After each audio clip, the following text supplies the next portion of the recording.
માતાની એ પ્રતિમા જે લોકાર્પણની રાહ જોઈ રહી છે।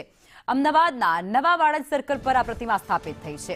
પ્રતિમા સ્થાપિત કર્યા બાદ તેનું લોકાર્પણ કરવામાં નથી આવ્યું। સ્થાનિક સ્વરાજ્યની ચૂંટણી નજીક આવતાની સાથે જ હવે લોકાર્પણ એ ગૂંચમાં છે। એક તરફ પદાધિકારીઓની ટર્મ પૂરી થઈ રહી છે। મધ્યપ્રદેશમાં ભારત માતાની આ મૂર્તિ જેને તૈયાર કરવામાં આવી છે। 9 માર્ચે પદાધિકારીઓની ટર્મ પૂર્ણ થઈ રહી છે। 20 ફૂટ ઊંચી 9.5 ફૂટ પહોળી આ મૂર્તિ એ સ્થાપિત કરવામાં આવશે। આશરે 3300 કિલો વજન ધરાવી રહી છે આ મૂર્તિ।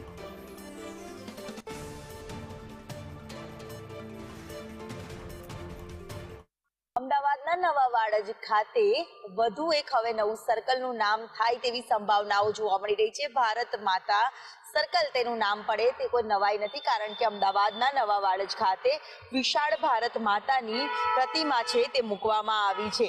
મહત્વનું છે કે હાલ હવે સ્થાનિક સ્વરાજ્યની ચૂંટણી આગામી દિવસમાં નજીક છે, જ્યારે કોર્પોરેટરની તમામ જે ટર્મ છે તે 9 માર્ચ સુધીમાં પૂર્ણ થઈ રહી છે। તે દરમિયાન વહેલી તકે લોકાર્પણ જે વિકાસના કાર્યોનું કરવામાં આવે તેવી હરીફાઈ હવે જોવા મળી રહી છે। નવા વાડજ સર્કલ પર ભારત માતાની 20 ફૂટ ઊંચી 9.5 ફૂટ પહોળી અને 3300 કિલોની પંચધાતુની મૂર્તિ મધ્યપ્રદેશના અલીગઢથી બનાવવામાં આવી છે અને આ જ સ્થાનિક કોર્પોરેટર દ્વારા આગામી દિવસમાં આ મૂર્તિનું લોકાર્પણ છે તે કરવામાં આવશે। હાલ તડામાર તૈયારીઓ છે તે કરવામાં આવી રહી છે। મહત્વનું છે કે હવે ટર્મ પૂરી થઈ રહી છે ત્યારે વિવિધ વિકાસના કાર્યો જે બાકી રહી જાય છે તેનું ઝડપી કામ છે તે હવે હાથ ધરવામાં આવી રહ્યું છે। કેમેરામેન મનીષ વાણિયા સાથે દિવ્યા ચૌહાણ, સંદેશ ન્યૂઝ।